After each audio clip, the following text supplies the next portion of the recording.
जय माता दी, जय श्री राम, राधे राधे। प्रिय दर्शकों, स्वागत है आप सभी का शुभ मुहूर्त के YouTube चैनल में। इस वीडियो में जाने इस व्रत कथा के बिना अधूरी है मां लक्ष्मी की पूजा।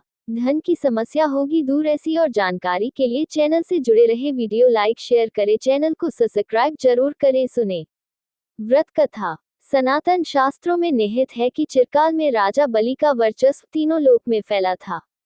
राजा बलि न केवल महान योद्धा थे, बल्कि दानवीर भी थे। इसके चलते तीनों लोकों में उनकी चर्चा होती थी।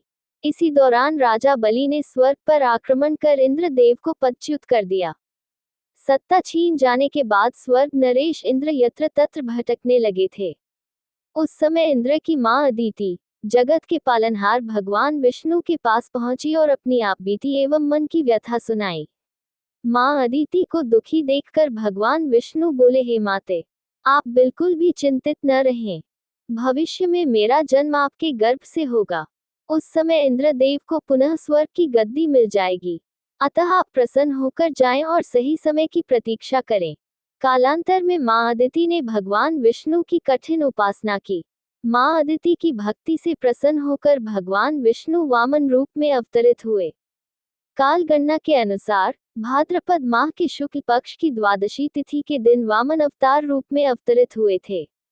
कुछ समय बाद दैत्यों के गुरु शुक्राचार्य की सलाह पर राजा बलि ने अश्वमेध यज्ञ का आयोजन किया। इस यज्ञ के सफल होने पर राजा बलि तीनों लोकों के विजेता बन जाते। राजा बलि ने अश्वमेध यज्ञ की सफलता के लिए तीनों लोकों को आमंत्रित किया।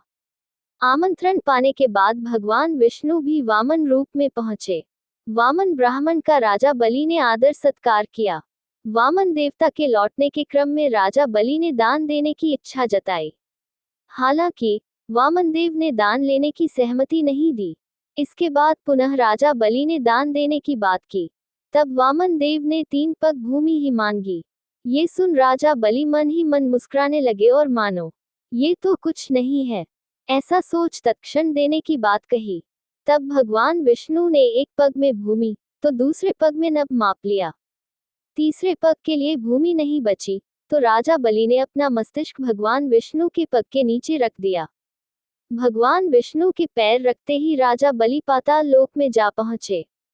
ये सब देख राजा बलि भगवान नारायण को पहचान गए।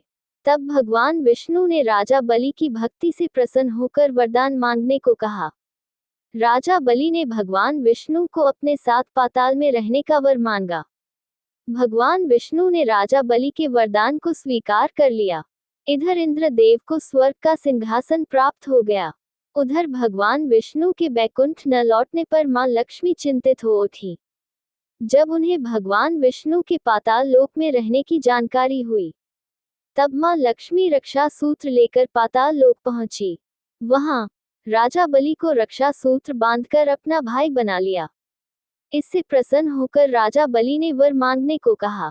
तब मां लक्ष्मी ने भगवान विष्णु को पाताल लोक से मुक्त करने का वरदान मांगा, जिसे राजा बलि ने स्वीकार कर लिया। लेकिन भगवान विष्णु के बैकुंठ लौटने से पहले राजा बलि ने एक और वर मांग लिया। इस वर के तहत श्रावण पूर्णिमा से लेकर धनतेरस तक पाताल लोक में रहने का अनुरोध किया। लक्ष्मी नारायण जी ने राजा बलि की विनती को स्वीकार कर लिया।